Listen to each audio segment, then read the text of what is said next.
अस्सलाम वालेकुम dear students. ये बुक है high school English grammar bye rain and Martin. आज हम इसकी पॉइंट नंबर 64 को डिस्कस करने जा रहे हैं।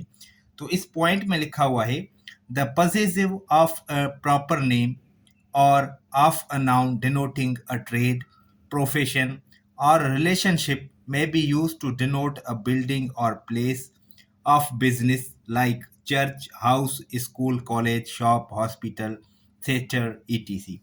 इसका मतलब है किसी खास नाम या पेशा, कारोबार या रिश्ते को जाहिर करने वाले इस्म की पजेसिव शक्ल किसी इमारत या कारोबार की जगह जाहिर करने के लिए इस्तेमाल हो सकती है। इस पॉइंट का मतलब है कि कभी-कभी हम क्या करते हैं कि नाउन में एपॉस्ट्रॉफी लगाते हैं, लेकिन उसके बाद हम नाउन नहीं लगाते, वो नाउन अंडरस्टूड होता है। वो कैसे अंडरस्टूड होता है, आइए इसको समझते हैं। अब यहाँ पे देखें, ये यहाँ पे 5 एग्जाम्पल्स लिखे गए हैं। She has gone to the baker's. अब बेकर्स का मतलब क्या है, यानी कि यहाँ पे बेकर्स शॉप, शॉप यहाँ पे अंडरस्टूड है। She has gone to the baker's, इसका मतलब होगा वो नाबनाई की दुकान पर गई है। दूसरा सेंटेंस है tonight I am dining at my uncle's. Uncle's का यहाँ पे मतलब है अंकल्स हाउस, तो इसका मतलब है आज रात में अपने चचा के घर खाना खाऊंगा। Can you tell me the way to saint S T, saint Paul's. Saint Paul's क्या है, वो चर्च है, तो यहाँ पे चर्च अंडरस्टूड है। तो इसका मतलब है क्या आप मुझे सेंट पॉल चर्च का रास्ता बता सकते हैं। नेक्स्ट है I attend the town high school but my cousin attends S T Xavier's, यानी कि स्कूल है उसकी बात हो रही है। He was educated at saint Joseph's, इसका मतलब होगा उसने सेंट जोसेफ स्कूल से तालीम हासिल की। तो यहाँ पे जो ये हमने नाउन्स लिखे हैं, इसके बाद हमने कोई और नाउन नहीं लिखा क्योंकि ये अंडरस्टूड है। बेकर्स का मतलब है बेकर्स शॉप, अंकल्स का मतलब है अंकल्स हाउस, सेंट पॉल्स का मतलब है सेंट पॉल्स चर्च, और ये स्कूल से।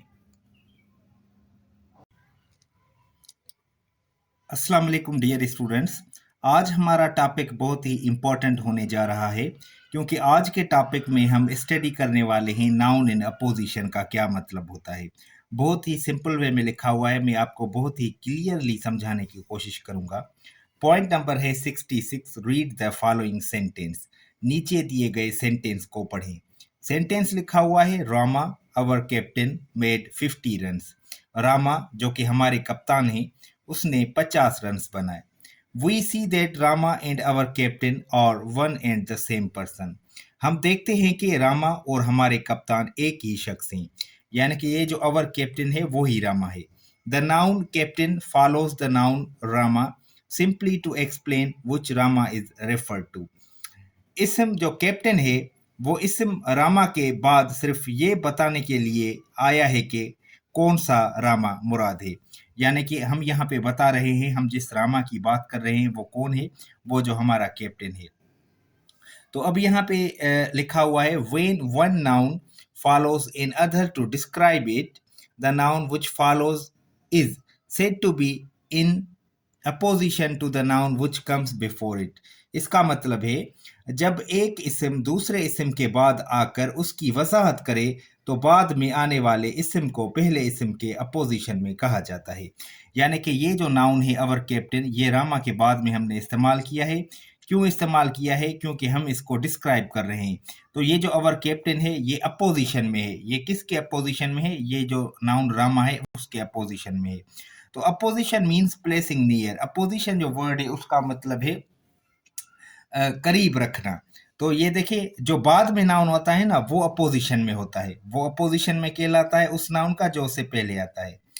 तो अब यहाँ पे देखिए a noun in apposition is in the same case as the noun which it explains.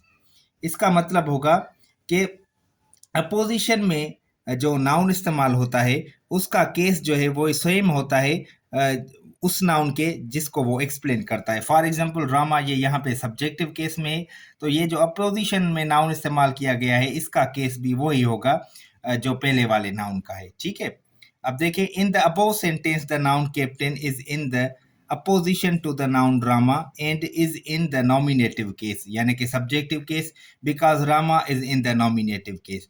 अब ये जो ऊपर वाला सेंटेंस है उसमें जो हमने नाउन कैप्टन देखा है वो अपोजिशन में इस्तेमाल किया है। किस नाउन के अपोजिशन में? रामा के में।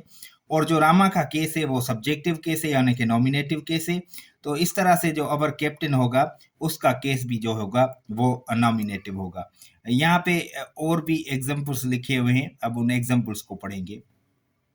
Further examples, number 1, Kabir the great reformer was a Weaver.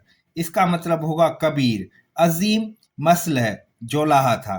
तो अब यहाँ पे देखिए कबीर, और वो कौन सा कबीर है? The great reformer.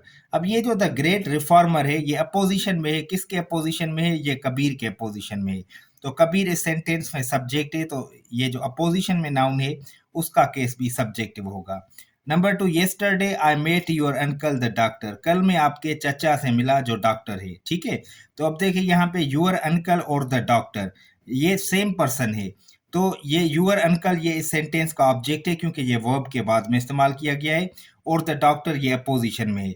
तो ये अपोजिशन वाला जो नाउन है उसका ये केस ऑब्जेक्टिव होगा। Have you seen Ganguly the artist's drawings. इसका मतलब होगा क्या तुमने गंगुली मुसव्वर की तस्वीरें देखी हैं। यहाँ पे देखिए ये जो गंगुली के बाद ये द आर्टिस्ट ड्राइंग्स इस्तेमाल किया गया है, ये अपोजिशन में है। और ये इसका जो केस है वो कौन सा केस है? एपॉस्ट्रॉफी लगाई गई है यानी कि पॉसेसिव केस में। In sentence 1 the noun in apposition is in the nominative case. पहले सेंटेंस में जो नाउन इन अपोजिशन है यानी कि द ग्रेट रिफॉर्मर वो नॉमिनेटिव केस में है। In sentence 2 the noun in apposition is in the accusative case. दूसरे सेंटेंस में जो नाउन इन अपोजिशन में, नाउन जो अपोजिशन में है उसका एक्यूजेटिव केस है। पूछ रहा है वाई, क्यों? क्योंकि ये ऑब्जेक्ट के लिए इस्तेमाल किया गया है। In sentence 3 the noun in apposition is in the genitive case और पॉसेसिव केस। तीसरे सेंटेंस में जो नाउन इन अपोजिशन है वो जेनेटिव केस में या पॉसेसिव केस में, क्योंकि मैंने आपको पॉसेसिव केस की एक पहचान बताई थी कि पॉसेसिव केस में हम एपॉस्ट्रॉफी का इस्तेमाल करते हैं।